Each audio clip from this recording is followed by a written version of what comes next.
하나님께서 아브라함을 갈대아 우르에서 부른 지 24년이 지났습니다.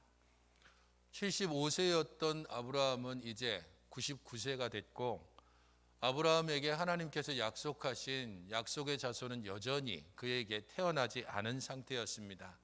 물론 중간에 조금 일도 있었습니다. 하갈을 아내로 맞아서 그 하갈에게서 이스마엘이 출생한 겁니다. 그래서 이스마엘이 출생한 때로부터 오늘 우리가 보는 이 본문에서는 13년의 시간이 흘렀습니다. 중간중간 하나님께서 아브라함에게 이전에 하셨던 약속을 다시 한번 기억하게 하고 또 그 약속에 대해서 한 번 더 확인하는 절차들은 있었습니다.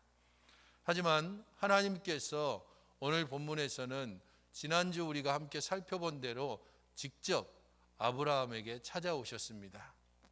물론 우리가 지난번에 살펴본 대로 아브라함에게 찾아온 세 사람, 그 세 사람이 하나님이었는지 천사였는지 우리는 알지만 아브라함은 모른다는 것을 우리는 먼저 기억해야 합니다. 그는 그냥 평상시처럼 사막을 횡단하고 여행하는 나그네로서 이 세 사람을 접대한 겁니다. 이 세 사람을 접대하고 그 접대가 마친 후에 그들이 사라를 찾고 사라에게 1년 후에 아들이 있을 것을 약속하고 이 약속이 끝난 후에 있어진 하나님과 아브라함과의 대화, 그 내용이 오늘 본문입니다. 나그네와 같은 우리들을 하나님께서 받아주시고 하나님께서 이 소망 없는 자들에게 참 소망을 부어주시는 유일한 근거가 되는 것은 아브라함을 통해 이어질 후손이 유일한 소망입니다. 아브라함의 후손 이삭은 단순히 그냥 이삭이 아니라 그 이삭으로부터 시작해서 예수 그리스도까지 이어집니다. 그렇기 때문에 아브라함에 대한 후손의 약속은 예수 그리스도에게 연결되는 매우 중요한 약속입니다. 이 약속 후에 하나님께서 소돔을 향해서 출발하시면서 대화하시고 그리고 아브라함과 하나님이 대화하는 장면이 오늘 내용입니다. 오늘 본문을 통하여서 우리는 크게 두 가지를 생각해 볼 수 있습니다. 하나는 약속의 자손을 통해서 이루어지는 하나님의 나라는 어떤 나라인가 하는 것이 첫 번째고, 두 번째는 그 하나님 나라의 백성들은 어떤 역할을 해야 하는가 하는 것이 두 번째입니다. 가장 먼저 하나님 나라가 어떤 나라인지, 약속의 자손을 통해서 이루어질 그 나라의 모습이 어떤 것인지에 대해서는 19절에 잘 나타나 있습니다. 그 전에 우리가 함께 도대체 이 상황이 어떤 상황인지를 살펴볼 필요가 있습니다. 16절을 보십시오.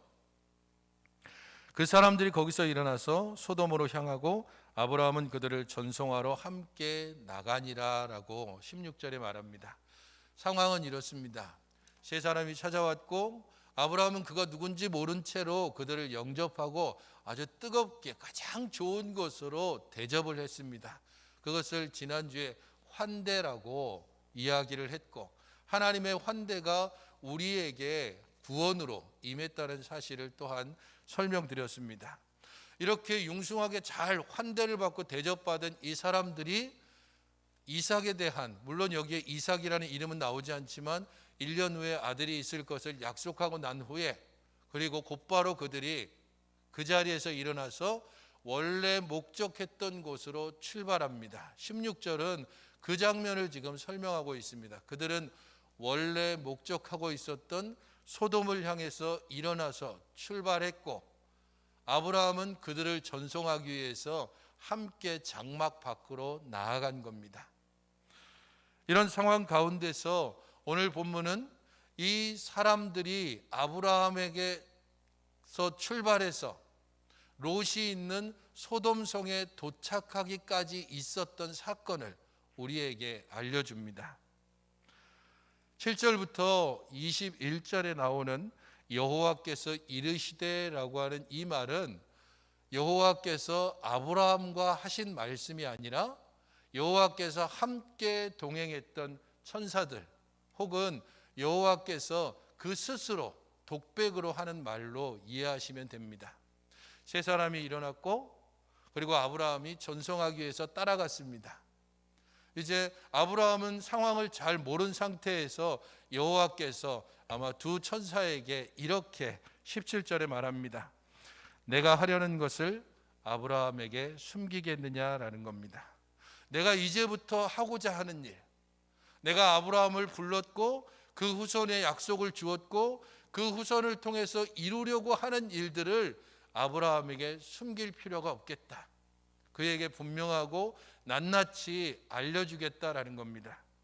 하나님께서 아브라함을 부르신 목적이 다시 한번 여기서 두 가지로 등장을 합니다.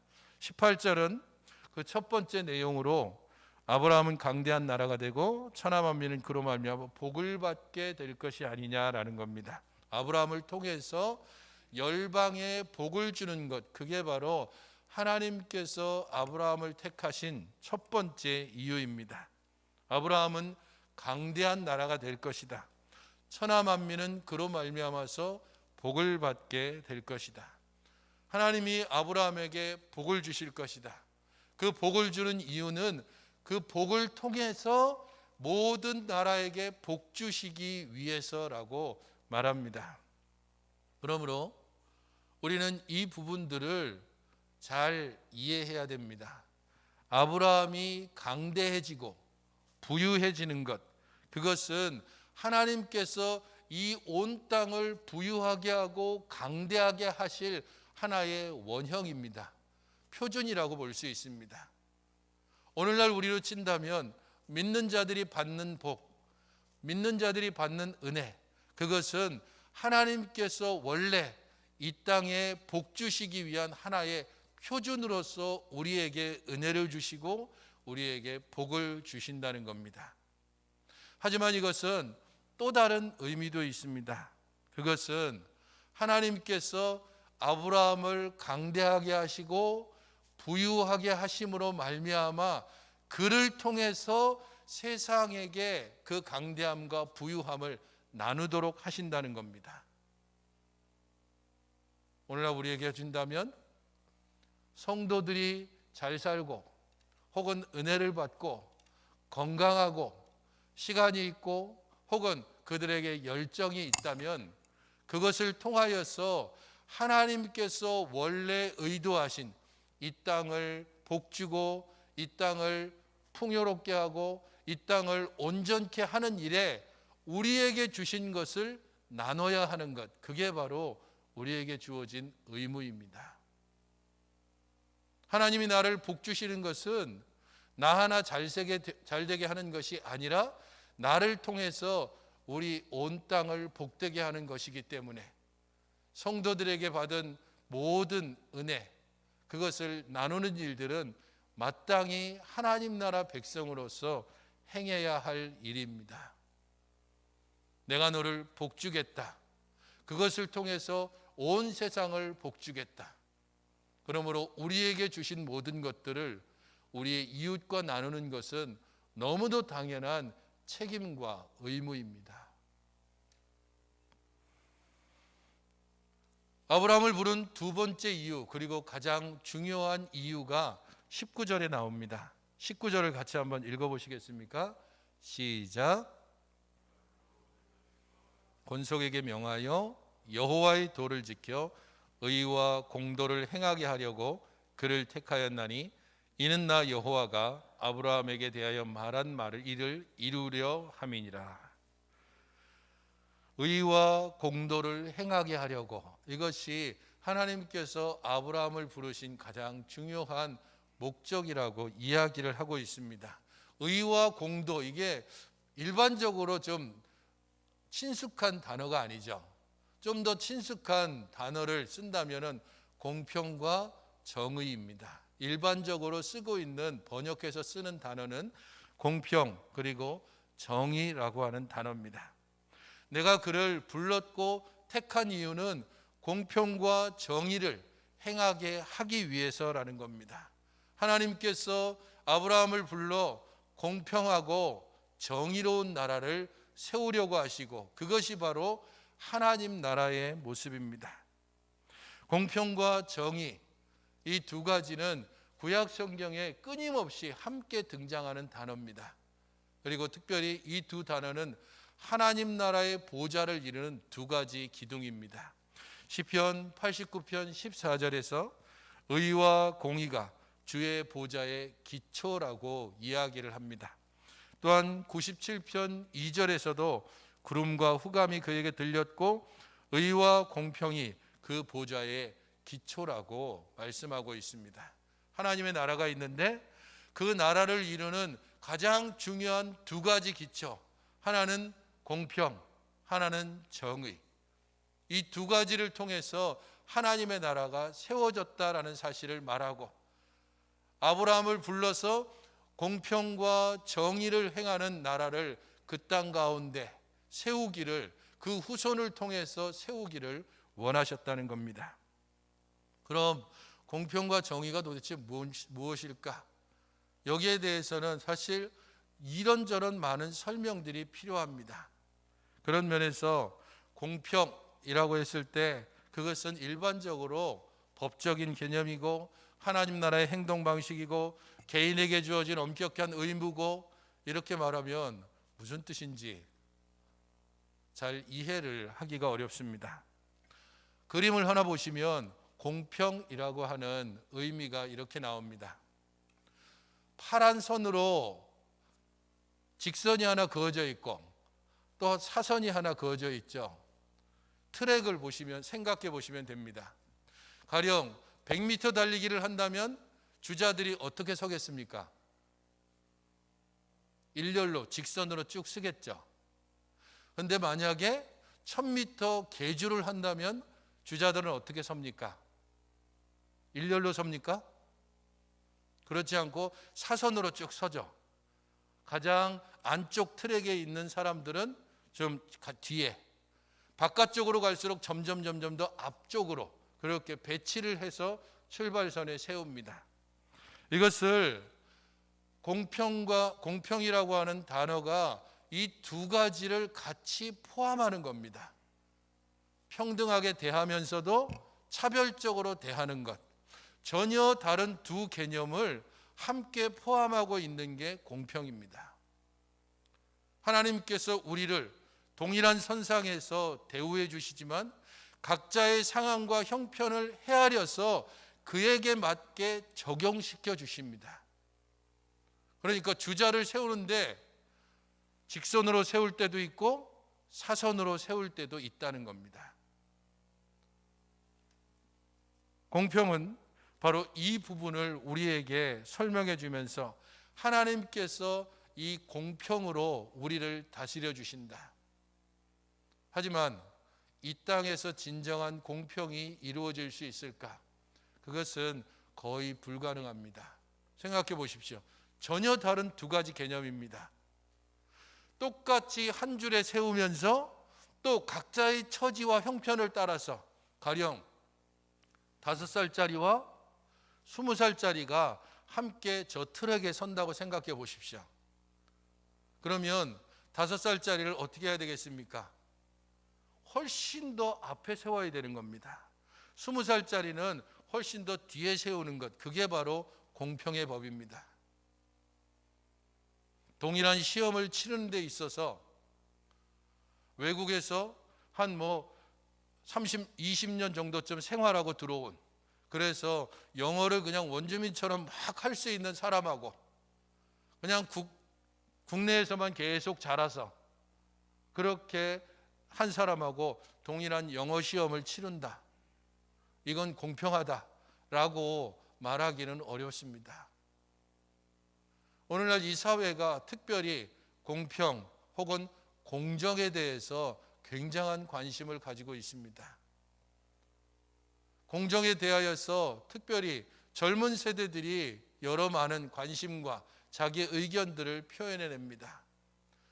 하지만 이 공평을 이 땅 가운데서 온전히 제도나 혹은 사람들의 방법을 통해서 이루어내기는 쉽지 않습니다. 아무리 잘 제도를 만들고 그것을 적용시킨다 할지라도 거기에 따라서 소외되거나 차별되는 사람이 생기기 때문입니다. 그런 면에서 지혜의 하나님, 그리고 온 땅의 모든 것을 지으시고 선하게 이끄시는 하나님만이 공평으로 세상을 다스리고 이끌어 가실 수 있다는 겁니다. 정의, 그것은 하나님 나라 백성의 마음입니다. 다른 편으로 얘기한다면 자비하고 친절하고 관대함이라고 표현할 수 있습니다.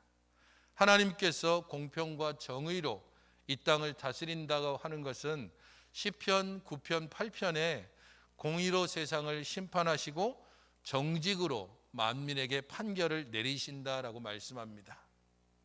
하나님께서 공평과 정의로서 다스리고 판결하시는데 크게 그것은 두 가지로 나타납니다. 하나는 악인을 심판하는 것으로, 또 다른 하나는 약자들을 돌보아주는 것으로 나타납니다. 악인에 대하여서 그 악에 합당한 판결을 내리고 그것에 대해서 하나님께서 심판하시는 것을 통해 공평과 정의를 드러내십니다. 또한 이 땅에 있는 약자들, 고아와 과부와 나그네, 억울하고 가난하고 고난당하고 억눌린 사람들에 대하여서 그들이 당하는 고난을 하나님께서 들으시고 그 마음에 함께 동감하시고 그들과 함께 되어서 그들을 하나님께서 원하시는 수준까지 끌어올리신다는 것입니다. 하나님은 아브라함을 통해서, 그리고 그의 약속의 후손들을 통해서 바로 그런 나라를 이 땅 가운데 세우기를 원하셨습니다. 19절이 바로 그 부분들을 말해줍니다. 그것을 후손들에게 가르쳐야 하고 그 후손들에게 그것을 행하도록 하는 것이 아브라함의 의무입니다. 이것은 다른 편으로 말하면 하나님을 두려워하는 공동체라고 말할 수 있습니다. 아브라함을 통해서 세우고자 하는 공동체, 그리고 아브라함에게 주어진 의무는 하나님을 두려워할 줄 아는 공동체를 세우는 겁니다. 그것을 위해서 정의가 무엇인지, 공평이 무엇인지를 끊임없이 가르쳐야 합니다. 나를 중심으로 해서 판단하고 결정하는 것이 아니라 하나님의 말씀을 기초해서 판단하고 결정하고 또 묻고 다시 한번 되새기고 우리들의 실수를 고치고 그러한 일들을 계속해서 반복하는 것을 통해 비록 완전하지는 않지만 하나님의 공의와 하나님의 공평을 이 땅 가운데 실현시키도록 노력하는 것, 그게 바로 하나님의 나라고 하나님 나라 백성의 모습입니다. 20절과 21절은 그런 하나님의 나라에 합당하지 않은 나라를 하나님께서 어떻게 대하시는지를 보여줍니다. 여호와께서 또 이르시되라고 하면서 소돔과 고모라에 대한 부르짖음이 크고 그 죄악이 심히 무거워서 내가 내려가서 확인하려고 한다는 겁니다. 죄로 인해서 해를 당하고 고통과 억눌림을 당하는 자들의 부르짖음이 하나님께 들려왔고 하나님께서 그것을 이제 내려가서 확인해 보시겠다는 겁니다. 물론 몰라서 그런 것이 아닙니다. 그러나 하나님께서 우리들의 수준에서 이해하도록 내가 모든 것을 알고 있지만 그것을 보다 공평하게 너희들에게 이해시키기 위해서 직접 내려가서 그것을 확인하려고 한다는 겁니다. 그것이 그런지 혹은 그렇지 않은지라고 말합니다. 부르짖음과 같은지 그렇지 않은지 내가 보고 알려 하노라. 22절부터 이어지는 아브라함과 하나님의 대화 혹은 하나님에 대한 아브라함의 간청은 바로 21절에 근거합니다. 이 부르짖음이 진짜 그런지 혹은 그렇지 않은지, 바로 그렇지 않은지에 근거해서 아브라함은 하나님께 간구하기 시작하는 겁니다. 하나님, 의인 50명이 있으면 이 땅을, 저 성읍을 용서해 주는 게 마땅하지 않습니까? 45인이면 40명이면 30명이면 20명이면 10명이면 총 6번에 걸쳐서 아브라함은 하나님께 간청하고 하나님은 그것을 정말 인내심 있게 다 듣고 그리고 거기에 대해서 응답하십니다. 하나님 나라 백성의 역할이 여기에 등장합니다. 의인 50명, 45명, 그리고 10명까지 줄어들 정도로 계속해서 아브라함은 그 땅을 위해서 간청하며 또한 하나님께 간구합니다. 소돔성을 구원할 의인 10명, 그 10명에 대한 간절함이 아브라함에게 있었고 그 간절함을 통하여 하나님께 매달리는 겁니다. 공평과 정의를 경험하는 하나님 나라 백성, 하나님의 다스림을 통하여 은혜를 경험한 하나님 나라 백성이라면 저놈들은 죽어서 마땅해. 쟤네들은 절대로 우리와 함께 할 수 없어. 그런 식의 배제 혹은 소외 혹은 증오, 그런 마음을 품을 수 없습니다. 아무리 죽일 죄인이라 할지라도 정의로운 마음, 이 정의로운 마음이 긍휼의 마음과 연결됩니다. 그들에게 대한 긍휼의 마음을 가지고 하나님께 나아가 간구하며 기도하는 것이 하나님 나라 백성의 의무입니다. 지금 아브라함은 거기에 있는 롯을 구해 주십시오라고 기도하는 게 아닙니다. 그는 거기에 있는 혹이라도 의인을 그 악인과 함께 멸하는 것은 하나님의 공평과 정의에 합당하지 않기 때문에 하나님의 공평과 정의를 이 땅 가운데 보여주시기 위해서 50인부터 시작해 10명까지 계속해서 낮추어 갑니다. 아브라함의 안타까움이 이 간청에 잘 드러납니다. 하지만 우리가 좀 더 알아야 되는 것은 정말 안타까운 분이 누구일까 하는 겁니다. 그래도 50명은 있겠지. 그래도 45명은 있지 않을까? 40명, 30명, 20명, 10명까지 내려오면서 아브라함의 목소리는 점점 작아집니다. 그에 반해서 하나님의 안타까움은 더욱더 커집니다. 왜냐하면 하나님은 이미 그 소돔과 고모라의 의인 10명조차 없다는 것을 너무 잘 알고 있기 때문입니다. 이미 아브라함의 간청이 들어줄 수 없는 것임에도 불구하고 하나님께서는 아브라함의 간청을 인내를 가지고 끊임없이 듣고 응답하고 있습니다. 22절부터 33절에 나오는 이 하나님과 아브라함 사이의 간청에서 우리는 하나님의 안타까움을 읽어야 합니다. 의인 10명이 없어서 멸망시킬 수밖에 없는 소돔과 고모라. 일반적으로 10명이라고 했을 때 이 10명은 일반적인 공동체의 최소 단위입니다. 한 가족 단위일 수도 있고 혹은 하나의 그 이웃 간에 이룰 수 있는 최소 단위가 10명입니다. 이 10명을 하나의 가정 단위로 해서의 10가정으로 볼 수도 있고 실제적인 인원수로 10명으로 볼 수도 있습니다. 그렇다면 의인 10명이 없었다라고 하는 것은 어떤 의미인가 하면 이 공동체는 끝장난 공동체라는 겁니다. 소돔과 고모라는 그 성의 형태를 유지하고 있고 그 안에 사람들이 숨쉬고 있고 그 안에서 사람들이 일상을 하고 있지만 하나님께서 보시기에 그 공동체는 더 이상 존재할 이유가 없는 공동체라는 것을 이 의인 10명까지 내려가는 과정을 통해서 보여줍니다.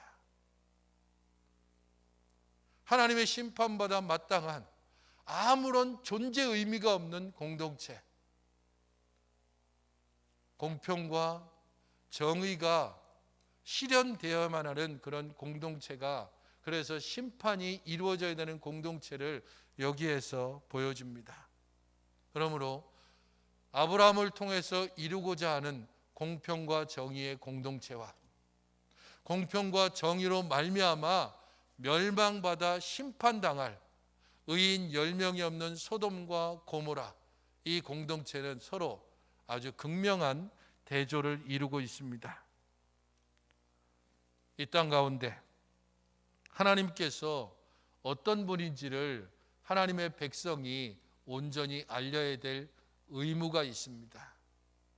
그 의무는 하나님이 우리를 부르신 목적과 또한 연관되어집니다. 그러므로 하나님의 나라가 어떤 나라입니까? 라고 했을 때 우리는 이 한 가지 사실을 분명히 알려야 합니다. 공평과 정의로 다스려지는 나라입니다. 이어서 또 묻습니다. 그러면 그 나라를 살아가는 하나님 나라 백성은 어떻게 살아야 합니까? 그 나라의 백성은 공평과 정의를 그의 일생을 통하여 이루어가고 그의 삶 전체를 통하여 행하는 사람들이 하나님 나라 백성입니다. 그들이 살아가는 세상은 죄악 가운데 있는 세상이고 멸망받을 세상입니다. 소돔과 고모라가 우리가 살아가는 세상이고 소돔과 고모라가 우리가 함께하는 이웃들입니다. 그 가운데서 하나님 나라 백성된 우리들은 공평과 정의가 무엇인지를 분명하게 보여주고 알려야 할 의무가 있습니다. 성도 여러분, 우리들의 나눔과 또한 우리들의 하나님의 은혜를 전하는 것이 공평과 정의를 이루는 도구가 됩니다.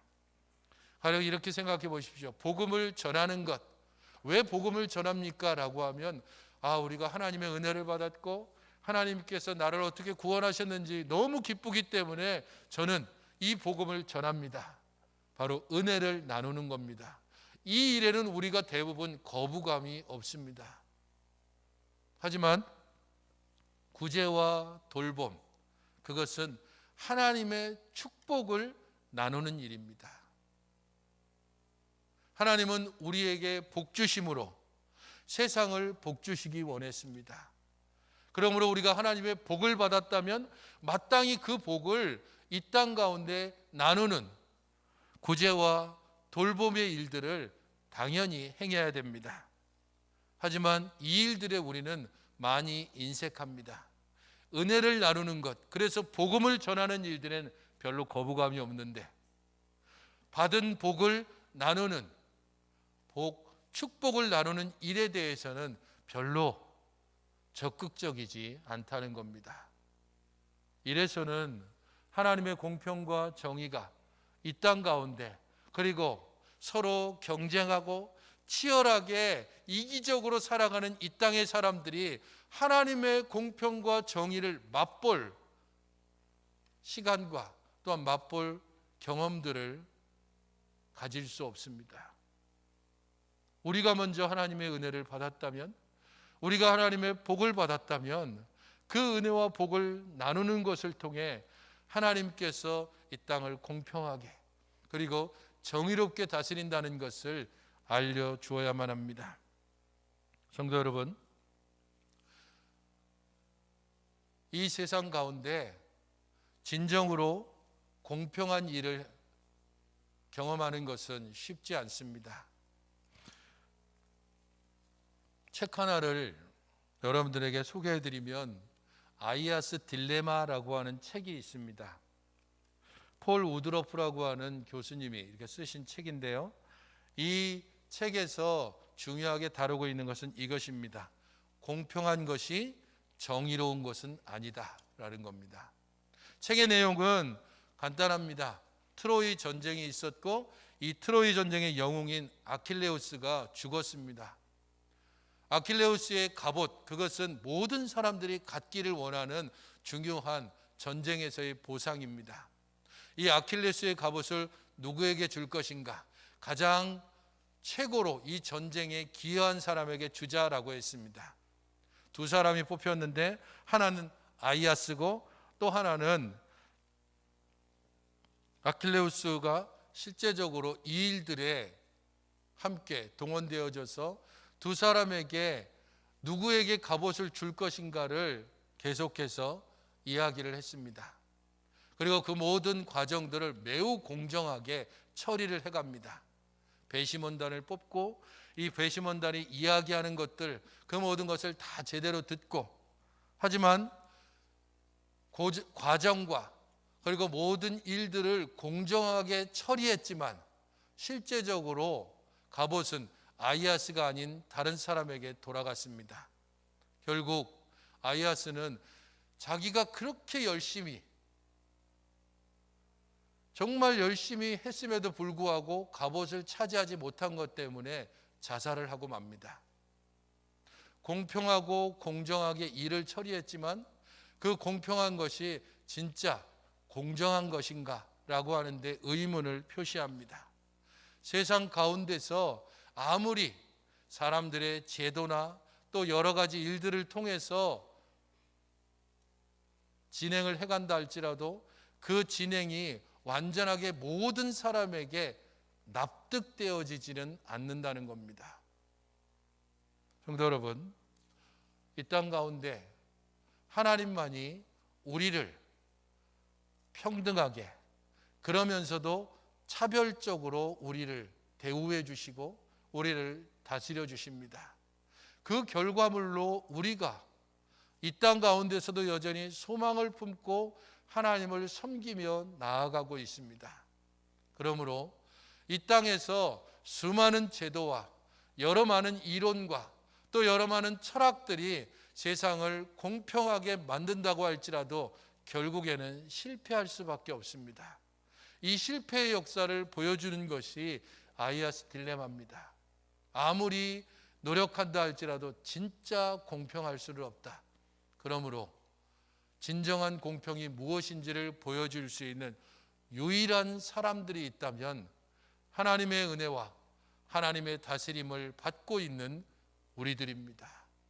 그런 우리들이 하나님 앞에 온전히 나아가 하나님의 공평과 정의가 무엇인지를 우리들의 나눔을 통하여, 또한 우리들의 돌봄을 통하여, 우리의 헌신을 통하여, 또한 우리들의 이 소망 없는 세상을 끝까지 붙들고 하나님께 간청하는 그 끈질김과 열심과 포기하지 않는 소망의 붙들음을 통하여서 이 땅의 사람들에게 진정한 공평이 무엇이고 정의가 무엇인지를 보여줄 수 있는 것입니다.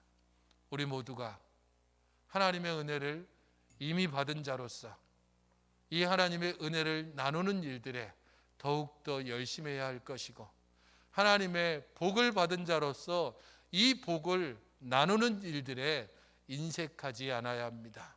바로 그것을 위해서 하나님께서 아브라함을 부르셨고 후손을 약속하셨고, 이 마지막 날에 후손의 최종 완성자이신 그의 아들을 우리에게 보내주셨습니다. 그리스도께서 우리를 위하여 모든 것을 내어주신 것처럼, 그리하여 하나님의 공평과 정의를 그 십자가를 통해서 이루신 것처럼 우리들도 우리 각자에게 주어진 십자가를, 우리 하나님께서 우리에게 명하신 일들을 기쁘게 감당함으로 공평 없는 세상에 공평이 무엇인지, 정의가 없는 세상에 참된 정의가 무엇인지를 보여줄 수 있어야 합니다. 그것만이 이 땅이 멸망으로 가지 않고 아직 소망 가운데 존재하는 이유가 되기 때문입니다. 우리가 세상의 소망이고 우리의 공평과 정의를 행하는 것이 세상의 유일한 살아갈 수 있는 길인 것을 기억하면서 주를 따라 주의 말씀 안에서 행하시는 여러분들이 되시기를 주님의 이름으로 축원드립니다. 하나님 아버지, 저희 모든 심령들이 연약하고 부족한 자들을 하나님의 은혜 가운데서 바르고 온전하게 경험하게 하시고 이미 경험한 공평과 정의를 우리 삶 가운데서 실천할 수 있는 믿음과 지혜를 날마다 더하여 주시옵소서. 저희의 평생에 하나님께서 우리를 부르신 그 목적이 무엇인지를 알고 우리 하나님의 길을 쫓아 하나님의 말씀에 순종하여 살아가는 저희들 되게 하여 주시옵소서. 예수님의 이름으로 기도하옵나이다. 아멘.